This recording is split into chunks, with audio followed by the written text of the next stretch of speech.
So now direct in Germany, and let's see if I remember who won, but because I do not remember I can call Wikipedia and find out. The Avus, two main straight long 4 kilometers each, something like that. And yes, basically you go flat out, you have just one hairpin and one long corner. Was also, don't remember, was not a flat north curve, was a banked one, if I'm not wrong. Anyway, Formula 1 1959. Let's see who was the winner of the German Grand Prix.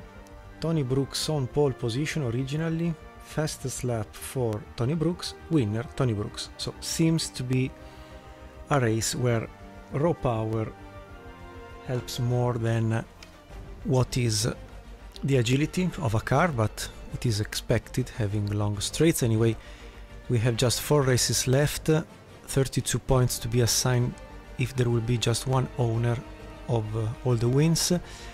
Maybe luckily enough I will need just 3 points. Well, let's say that Harry Schell will win everything.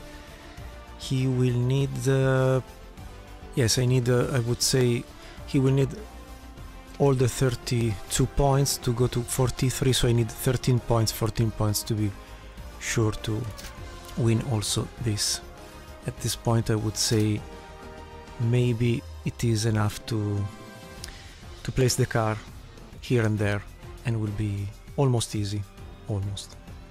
Sorry, I forgot to say this is part 2 of the season 1959, so the season has been split in 2 episodes, 6 races in the first, 4 races plus conclusions at the end.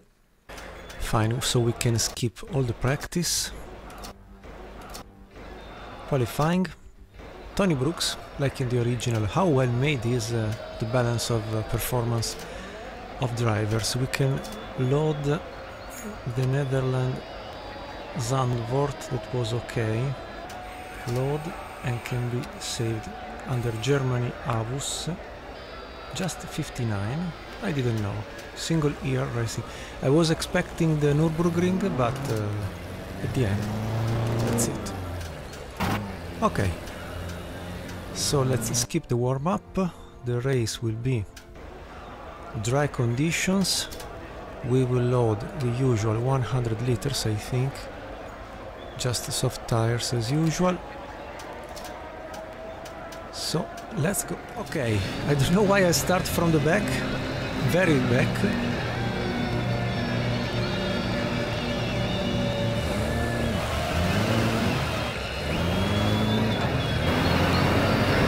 I'm so undecent that they have left me starting 100 meters far from the others. This is the reality of iKeysRacing. And let's try to pass all the drivers immediately, as soon as possible, to not lose.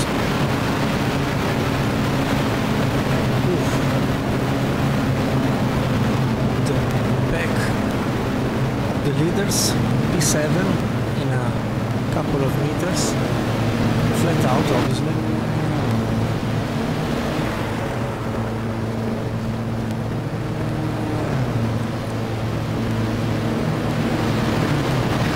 Load what was the Zandvoort car setup. It was similar to also Monte Carlo, for what I remember, because anyway more than 200 kilometers per hour the car doesn't run. So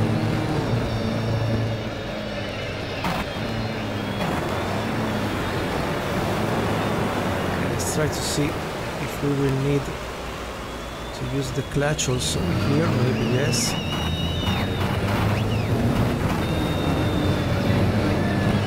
So P7, 6 seconds far from Ellison with the Ferrari, don't remember. And it is not an exciting track, let's say, as we intended in modern era.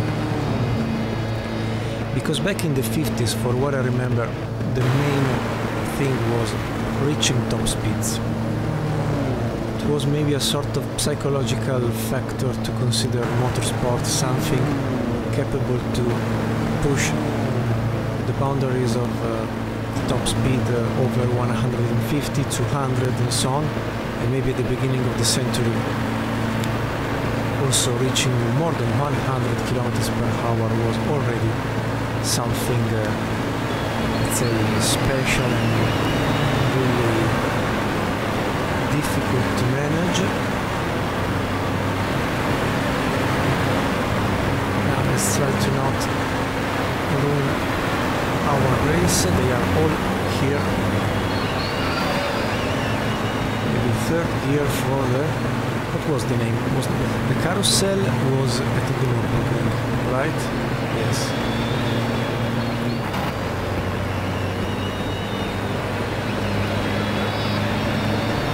P5 after one lap.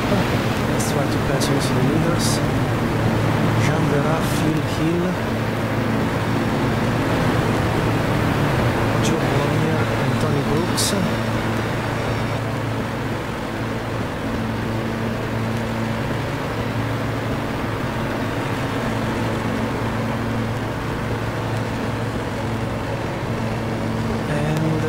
Yes, leaders. It doesn't work, the view from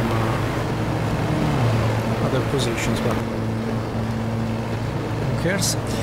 And nothing, so I will try to maybe shut up a bit and to cut the video if nothing wrong will happen. But I fear that this race with cars from the 50s is just flat out, go straight, reach the maximum speed, and period.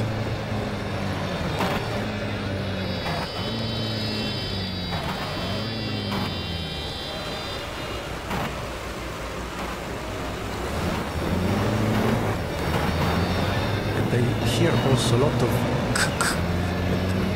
they look like crashes. But Joe Bonnier is still at 2.5 seconds, so should be still in the race. And so yes, I give the appointment to the lap number 5 if nothing strange will happen. But especially here at the Avus venue, like was for Indianapolis, etc. Really, to me is also other tracks like Zandvoort, etc. To me was all about reaching the top speed and make a noise on this with people also about which is the new top speed and the new average speed of a race, more than nowadays attitude where you have slow corners, chicanes and so on.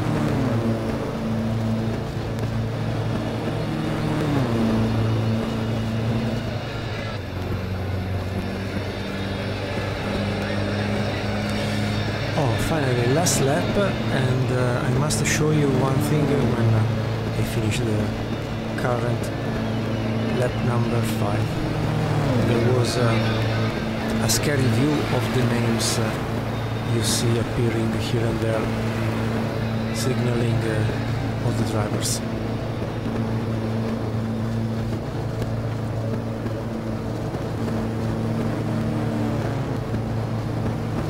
Signaling, yes, signaling. And also Maria De Filippi, one of the first women, if not the first, to participate into the Formula 1 championship, is the first driver overlapped, together with Buford and von Trips. Guys, let me pass, I'm the leader. Thank you.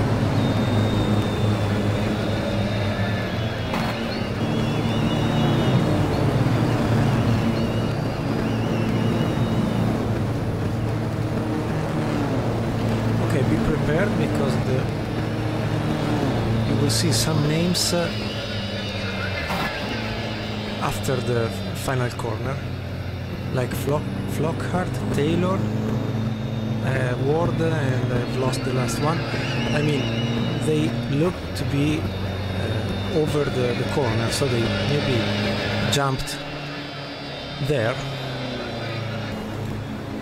What a scary thing, and I'm not so sure that it wasn't unreal. I mean, to me happened, I'm sure it happened sometimes here and there. Okay, we have the classification. So at this point I think we are world champion. If we have more than 24 points on the second, sorry, so it was not Joe Bonnier, but it wasn't John Bonnier, but Joe Bonnier, the German driver. If he's German. Phil Hilary Shell, Jean Berat. I think we are world champion, because more victories than Bonnier and Shell, and with 3 races left. I suppose this time we did it as Jack Brabham, and let's see anyway what is going on behind. Cooper still needs some points. Monsanto, Portugal. I do not remember absolutely this track, or maybe yes. No, I don't. Anyway, who cares? I will learn following the others, like at Aintree. And originally this race has seen Sterling Moss scoring the pole position as well as the fastest lap, as well as the victory. So the Cooper should be a car unbeatable here. We will see. So let's skip all the sessions. So Tony Brooks, Phil Hill, Joe Bonnier, Henry Shell, Innes, Ireland, Ellison, Bera, Flockhart, Von Trips, Burgess. Let's go to race. How many laps? 6. So we can load the Avus 59, load, and save it under Portugal. Monsanto 59, the only year Formula 1 came here, because I see Estoril up to 96, correct, and then Por qualcosa 58-60, so 59 was the year in the middle. Good to know. Many things I don't know. As said, 6 laps race. I would go for, I don't trust, 90 liters at least. Yes, I don't want to risk to finish the race prior to the end. Okay, first gear.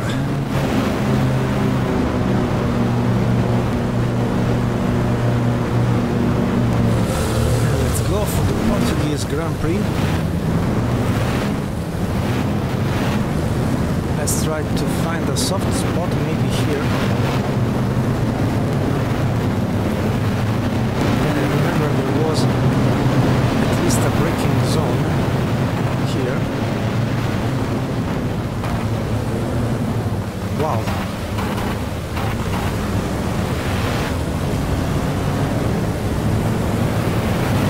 Some tracks are absolutely a carnage at the start. But at least we have gained some positions, someone to follow, so I can learn maybe a bit where to brake, where to reduce a gear. Maybe Ellison already retired. Oh. Let me go down 1 gear, because I don't know how we'll be driving flat out. I don't think it is a track to be driven flat out.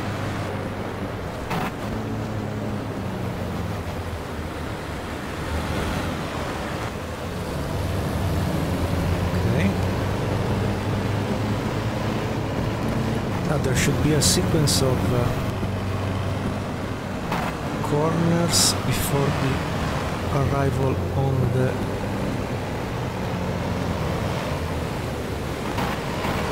start-finish line. Maybe. Yes. But I don't know. Okay, someone to follow. I like it. But okay. They don't brake. I have to brake.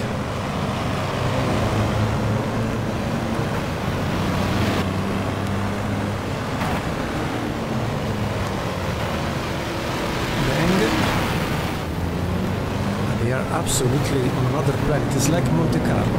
If you remember the first race of this season, they were absolutely quicker than me. I've just scored a decent result because everybody was retiring.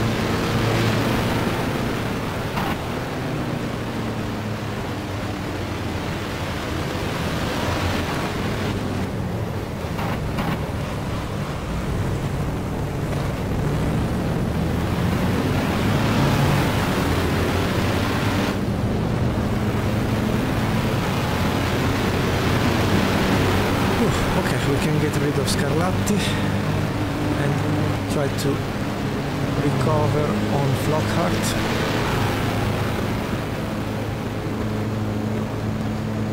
If I more or less remember where to brake. Maybe here? Yes.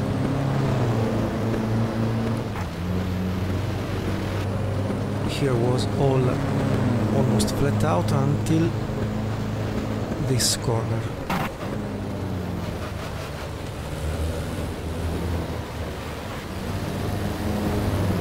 Okay. Now I remember I had to brake in the sequence of corners here.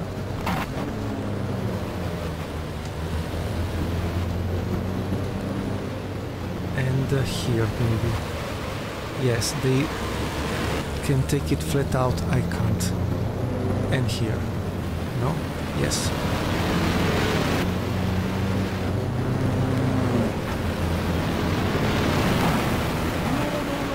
Oh, second, okay.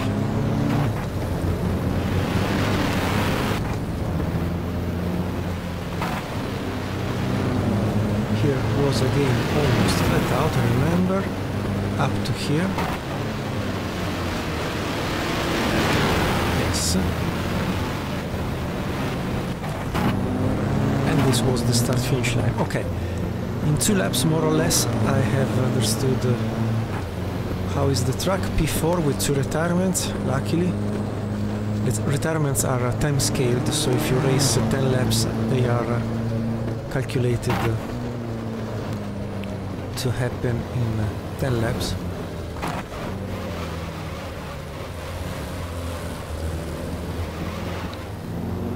P2. Wow, many other retirements. What a lucky race. And 13 seconds from Flockhart, that was not involved in the fight for the lead. So with this race, if I do not screw up the final result and I score at least 1 point, at least I can bring home the driver's title like it is in the aim of this season's. Also because if you drive the winning car, you should win. Plain and simple.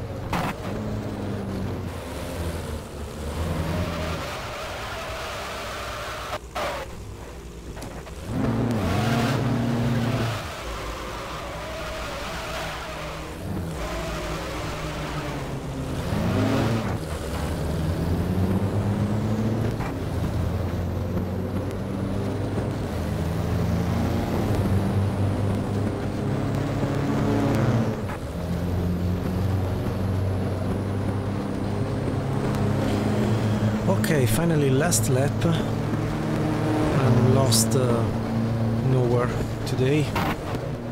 Anyways, a quite nice track, I must say. Maybe learning a bit more to be competitive is quite a nice track to be approached, because it has a good mix of slow corners, mid corners, high speed corners. Sounds very complete and very, compared to the Avus, I would say almost a different and more modern concept, like we would have known, if not nowadays, at least we would have seen a track like this, at least in US. So complete, so various, so demanding.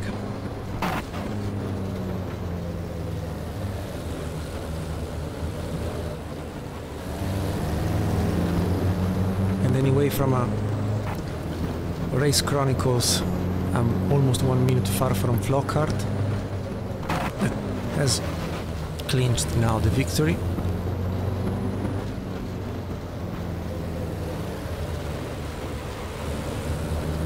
But as was important back then, up to the years of Niki Lauda, if you remember, it was more important to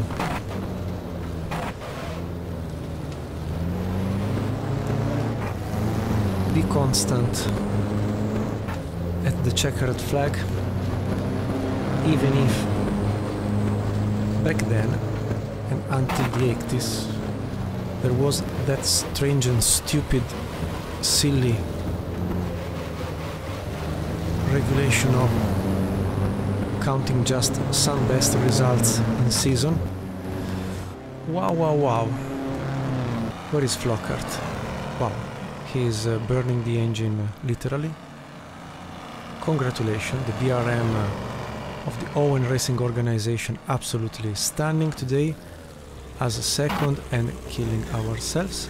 Good. Ok. So then Jan Burgess, Scuderia Centro-Sud, Roy Salvadori, Ivor Bueb. Let's go ahead. 44 points with 2 races to go.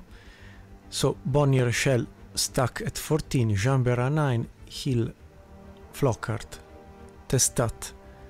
All 3, I don't remember Phil Hill, but maybe they have won just 1 race and then didn't score points. So I said at the end of this race was very important to possibly go always at the end of each race and amount points. 8 points, still in the battle for the Constructors Championship also.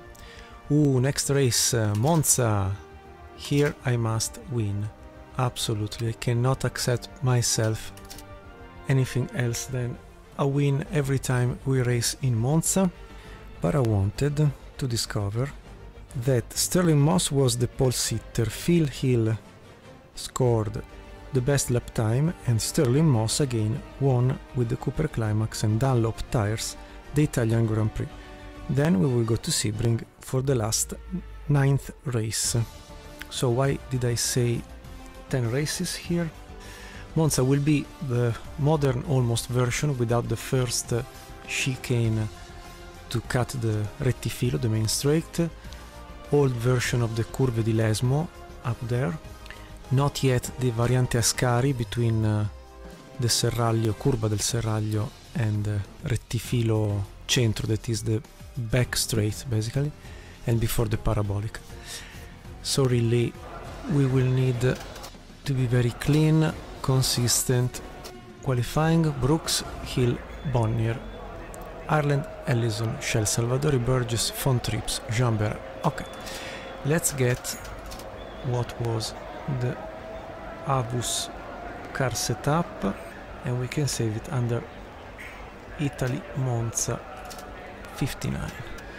Race will be of 7 laps, so let's load the 100 liters to cover. Let's say 120, let's say 130. I don't trust the calculation. Okay, my hometown, Monza. Okay, first gear. Wow, already starting lights. Let's try to get rid of the slowest cars here.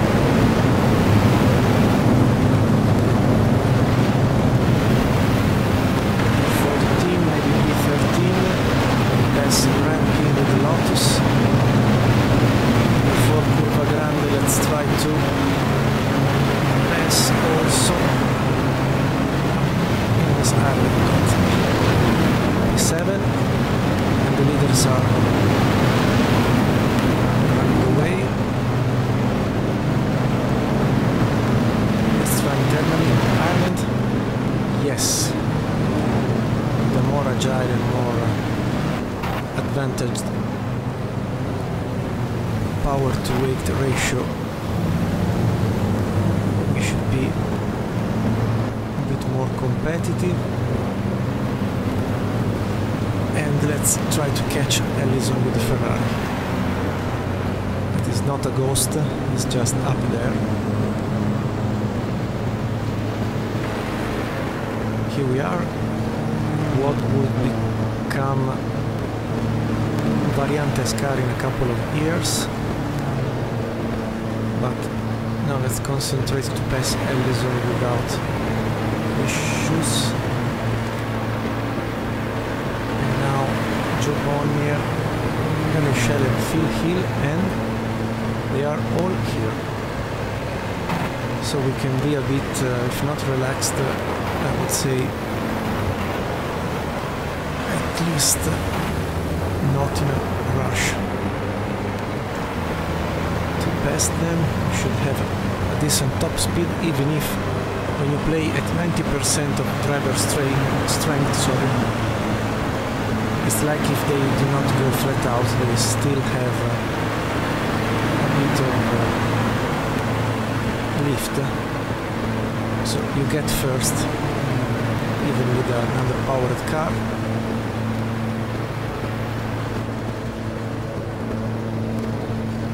So if anything strange will happen, will not happen, I will shut up until the next exciting moment of this race.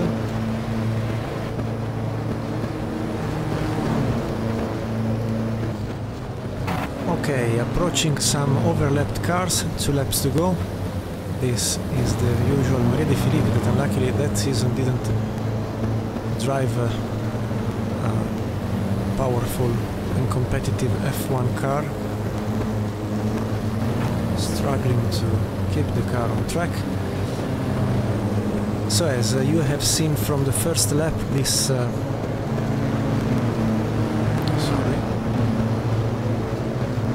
view fort with not properly a Formula 1 car. So as you have seen, sorry, I was saying from the first lap, this layout of Monza in 1959 was not using oval banked around the track. There is also here Wolfgang von Tripp's teammate of Maria De Filippi's, and I think it's right to say hello to Wolfgang. Ciao Wolfgang, that unluckily lost his life here at Monza a few years prior to Jochen Rindt. Quite a great driver, the German, as well as quite a great driver, Jochen, the Austrian one. Both have lost their lives here in Monza, when Monza was almost entirely flat out circuit.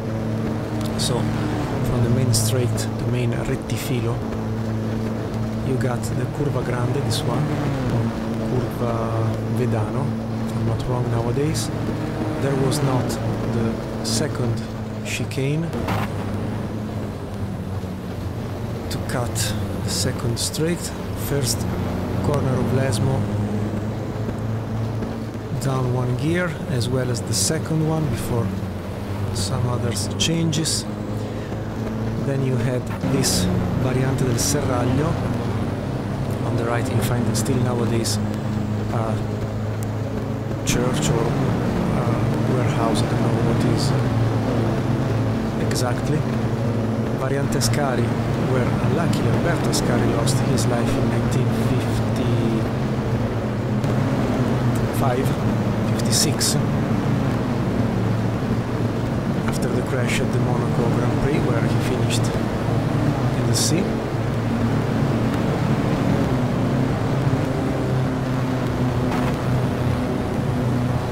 Let's be cautious.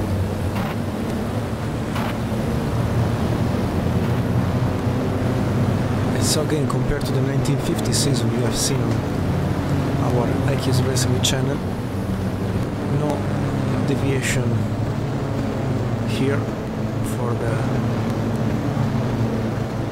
banked oval, just straight on.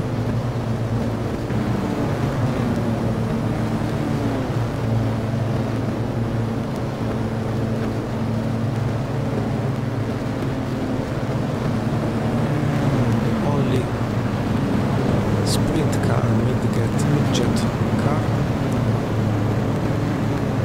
Curva grande, Lotuses, Burgess guida, Oscar Ferrari in tunnel.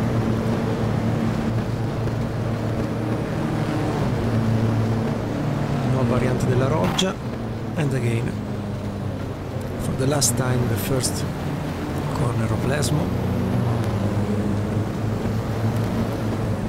The second one with the stands still present, exiting the second of Lesmo, then again flat out, and nobody ever knew what happened to Alberto Ascari that arrived here on a Monday private test day at Monza and crashed here. Some witness told to journalists, and not only that, given that Ascari went on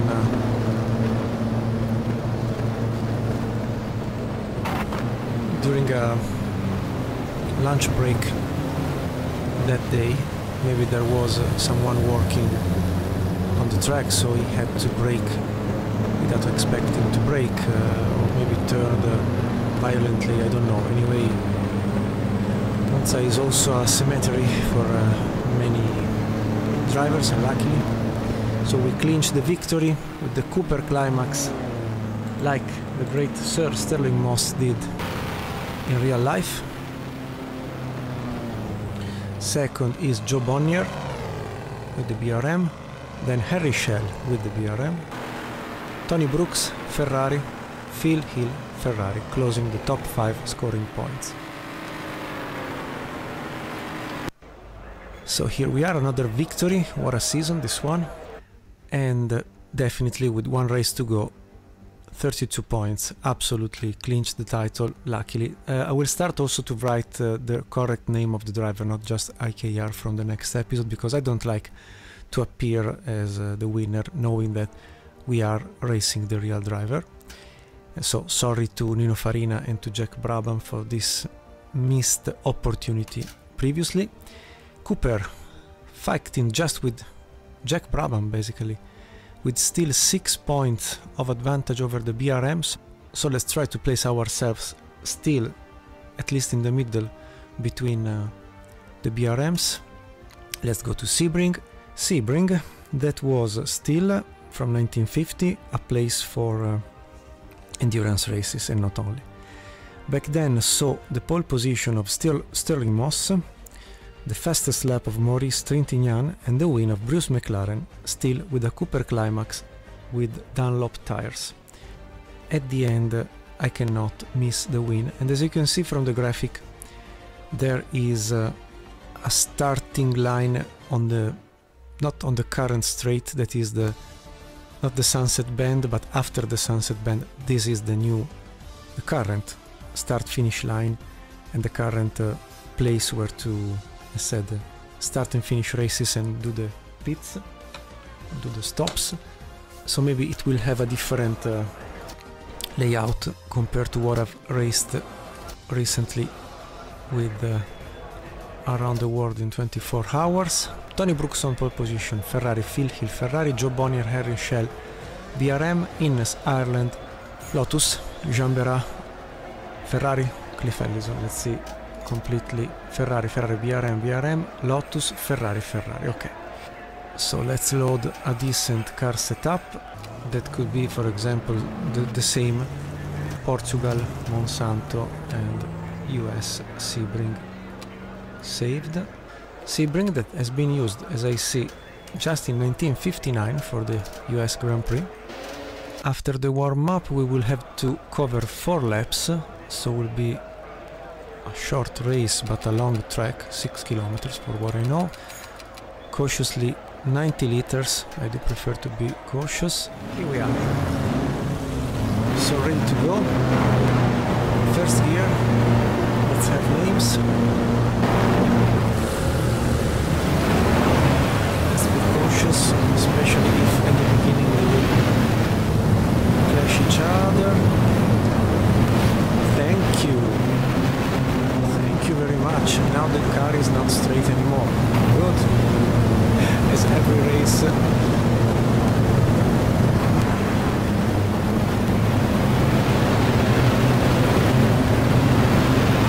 Someone is flying there. I know they are signs. So P11 behind Burgess and Scarlatti. Outside Scarlatti, not bad.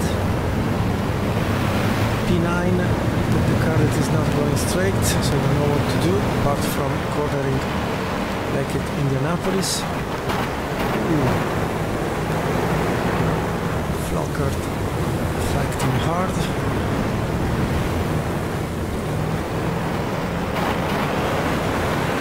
Maybe we can pass here and pay attention to when we accelerate, because the car does not go in a straight line.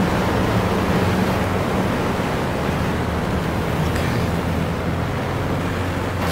Ooh! It was a shell. My goodness, what a hit. This is a team effort to not let win the Constructor Championship to the Cooper.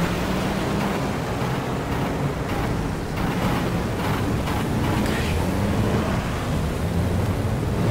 What is the meaning of the Aiuto, help, help, no, no, no,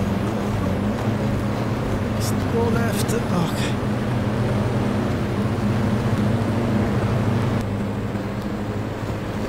Sorry, under iKeysRacing logo there is a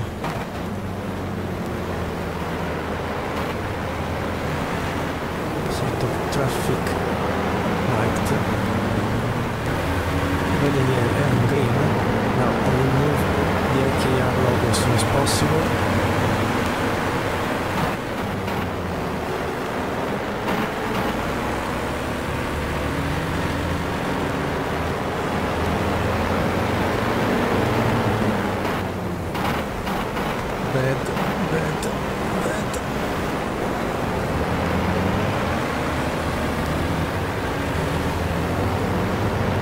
Maybe we have a bit of top speed compared to the others.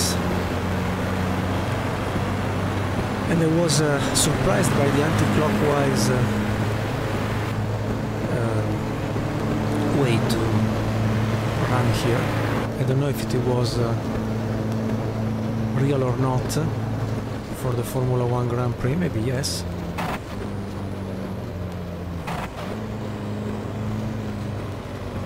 Almost undrivable now.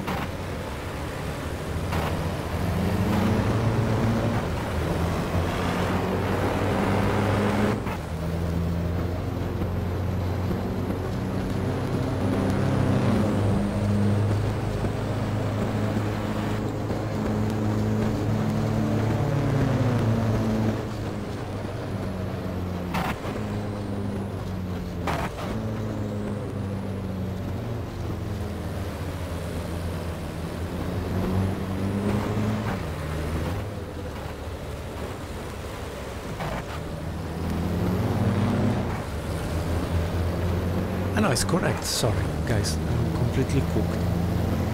It's late in the night and I do not understand what I'm doing. This is the current and correct layout, like in the 70s. Sorry, I don't know why I was thinking about as a anti-clockwise.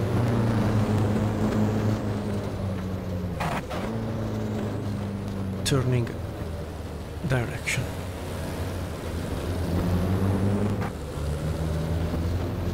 It's just different from a graphic point of view and it gives me a different sense of orientation. Maybe it's too late and I'm too old to be still awake when it's too late.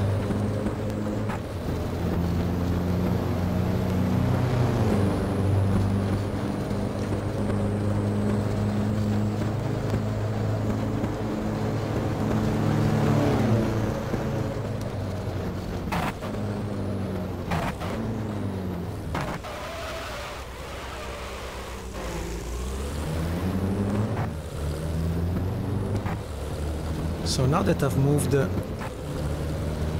IKR logo, you should see the red and green traffic light there. I don't know what is the meaning of it. If anybody knows what is used to say what.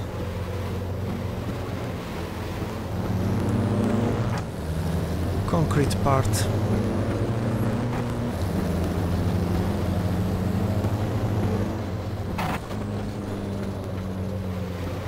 Not in asphalt.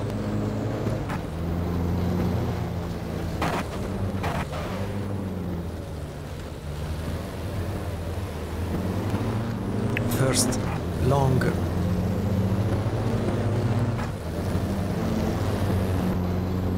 back straight, and here we have the Spitfires, helicopters on the right. On the left I do not recognize the type of warplanes, and on the right there are maybe the Constellation, maybe the Vickers Viscount, I don't know. Last but one corner, another straight, and we are close to the start-finish line. On the right there was the bridge. Yes, at 90% becomes easier to win on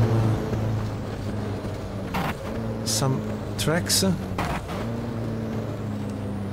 Sunset corner.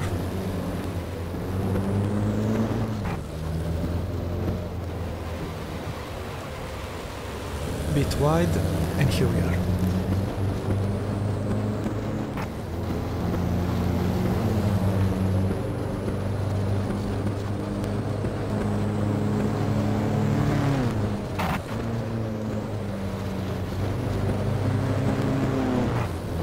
Ah no, now I understand. I felt it was anti-clockwise, because in the graphic of the map of the track I've seen the start-finish line positioned within the first long straight.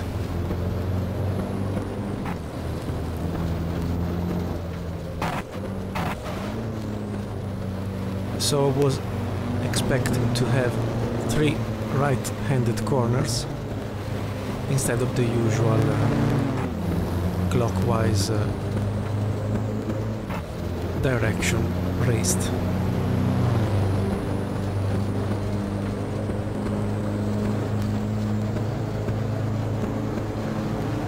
But instead the real map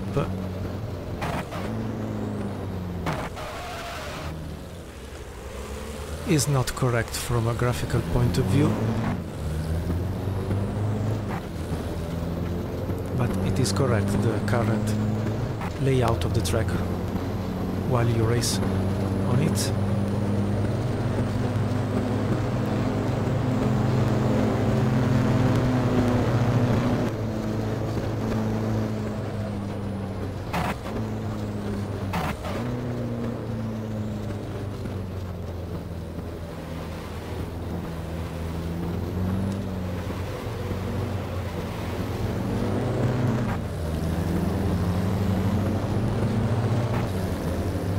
Here we are in the original green area, and in Sebring I've been lucky enough to be there 2 weeks ago at this point. When you will watch this video it will be 2 weeks ago, unluckily for me, but I was there, and one sentence that was very nice was everything that happens within the green park, green area, the green zone stays in the green park, green area. It's like a Woodstock 69, if you may have an idea if I say so. Very nice people, very entertaining, very challenging indeed. and definitely if you go in Sebring, give yourself a try visiting the green area, the green park. You will come home with some stories to tell to your friends for sure.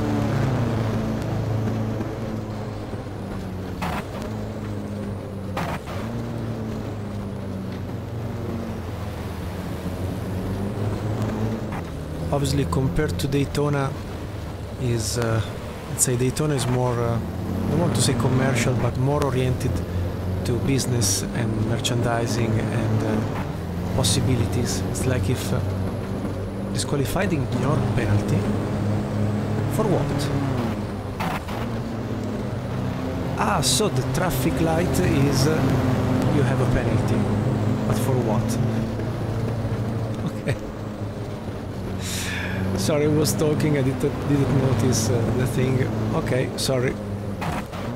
So we win the championship, but with a penalty at the last race. This is karma, because I've been punished for revealing the green park, the green area of Sebring. But if you have the opportunity, go there. Then you will tell me privately if you did like the experience or not. And that's it. I mean, as I was saying, Daytona is more, let's say, oriented to commercials, to merchandise, to many opportunities to celebrate everything. For example, in the merchandise area of Daytona in the store, I have found not only a beautiful museum, but also gadgets like, I don't know, the golf ball written Daytona, the coin used when you go to the casino with Daytona printed. I mean, it's more about selling nice things to have a physical way to remember also the experience.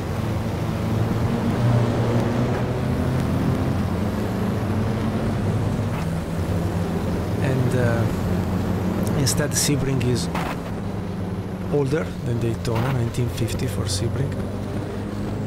Maybe less commercial apart from the village where you have gadgets, IMSA store, etc. I mean, I say store, but it is a tent covered for rain and sun, but it's a store, a temporary store. But if Daytona is more commercial and more clean, let's say Sebring is more, don't want to say rude, but raw for sure. Very flat, so you don't have many possibilities to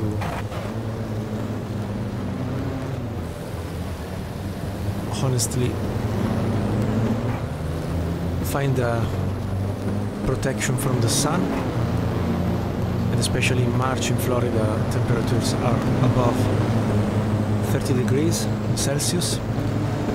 But that's worth the experience, like going in Daytona once in a lifetime. I will try to go back next year, for sure. Sorry for collecting view.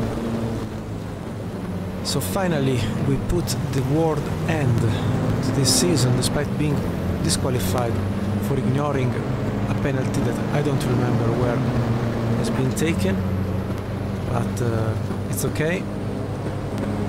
Also, we don't get the checkered flag because we'll win the second one after us. I don't know who is. Anyway, we continue. Just to say that at least the Drivers' Championship has been won.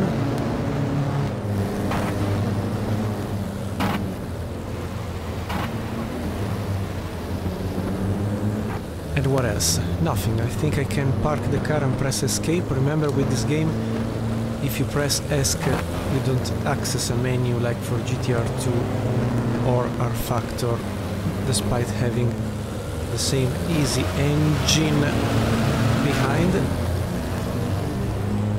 Sorry.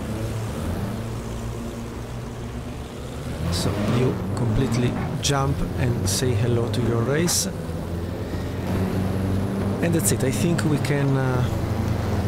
yes, I will press escape. Also because I'm disqualified 26th on 26th... on 26 drivers. Yes.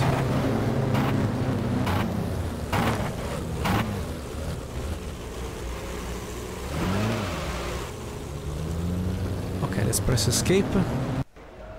Yes, so Joe Bonnier and Harry Schell, they win first and second the race, so maybe they will clinch also the Constructors' Championship. Let's see. So yes, originally Jack Brabham won with 31 points, 34 because one result was discharged. Then Tony Brooks and Sterling Moss, respectively, Ferrari and Cooper Climax. Instead, here we see the BRM placing very well, second and third, finally. Constructor, yes, by 6 points, by 8 points, sorry, we lose the championship, while in reality Cooper Climax won with 40 points out of 53 totally, so almost real what we have done. Ferrari arrived second, 32 out of 38 total. BRM did just 18, but here won the championship. So really nothing more to be added. I think that if we accept to go, the original intent was to maybe make you a bit curious about Formula 1 in the new era where, let's say, small cigars and light vehicles have become the rule in some way, with especially rear-mounted engines that favored the handling and the weight distribution of these Formula cars.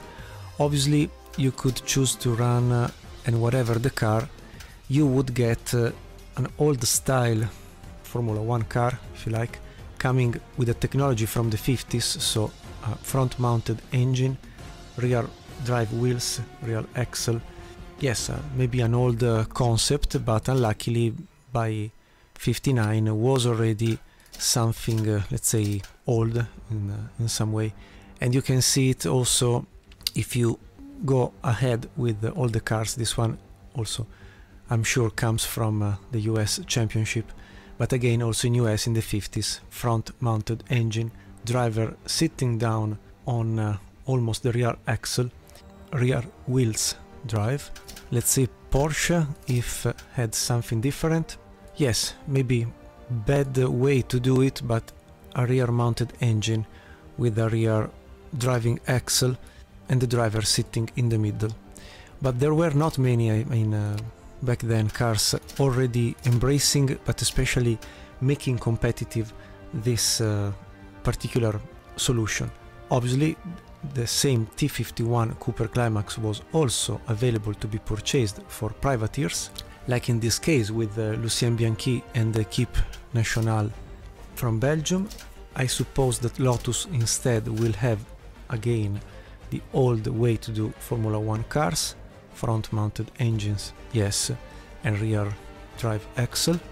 The T51 Cooper Climax we have driven and we have raced and won with it was the evolution of the T45 and T43, if I'm not wrong, but again with the rear mounted engine, so already in some way demonstrating that that technology was the winning one.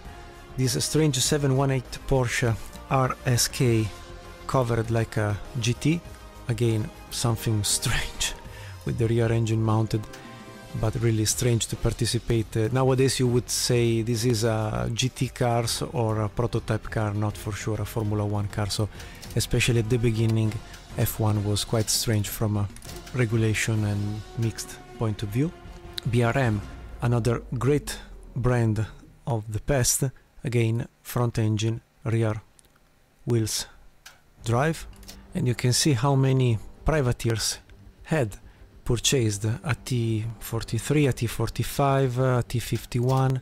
Was very, how to say, was changing. It was a period where technology was changing, and this one with the final success of the Cooper Climax definitely forced also other British and Italian and French manufacturers to switch from a front engine to a rear engine mounted.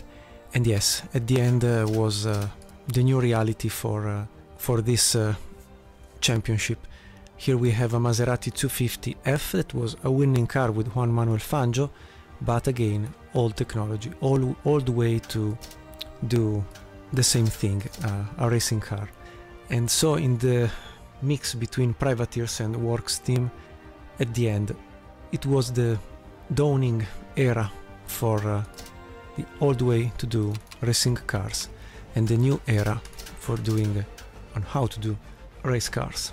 So I don't think there is anything else we can add, just thank again Valerio Bertolotti and his team for creating this beautiful game that will let you, yes, maybe with some bugs and fixes to find out here and there, but will let you run all the seasons of Formula 1 if you are passionate about the sport, at least in a period where was technology dictating the future and the results. It was not politics, it was not money, it was not the best idea won here.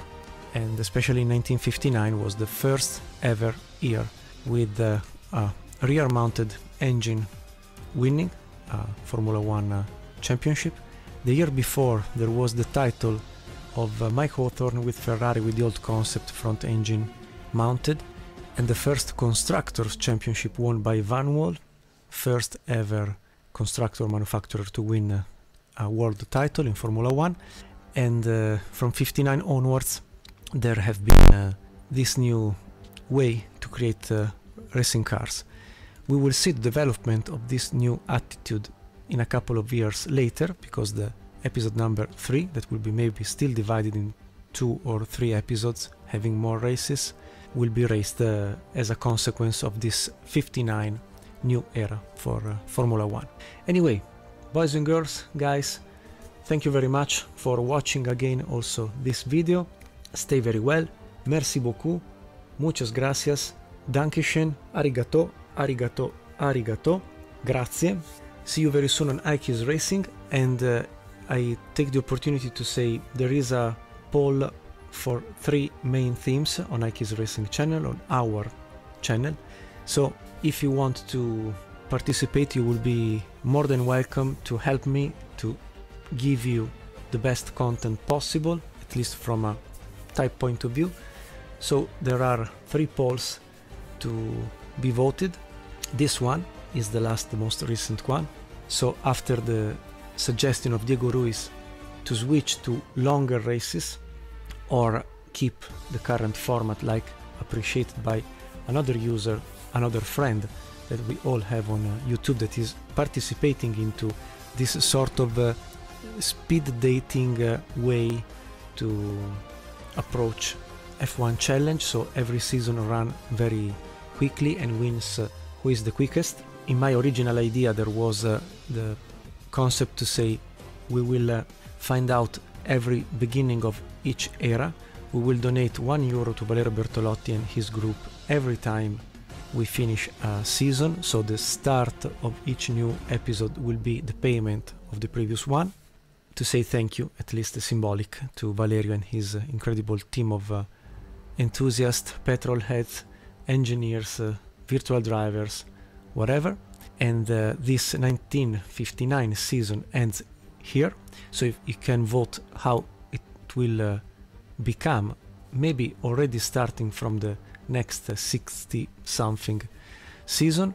And the other 2 polls are about IndyCar, if I will have to race again the consequence, the 98th IRL season with IndyCar Racing 2 or not, and if GT Legends will become online live streaming to approach the last races, long races episodes, or if we will keep it offline, so we'll cut and create some almost TV style videos. Then I can only say thank you very much for watching. Again, please help me voting the 3 polls you find on our iKeysRacing channel. From Marco from Monza, that's all. And so see you very soon, and thank you very much for everything. Stay very well. If you want to help me a bit, please remember to like and subscribe this video, and also in the comments below you can write whatever you like to communicate with me, and also in the description of the video there are the chapters, so you can jump race by race and basically get rid of my words. So again, thank you very much, stay very well, best wishes to you all. Ciao, grazie, merci beaucoup, muchas gracias, danke schön, arigato, ciao, grazie, ciao.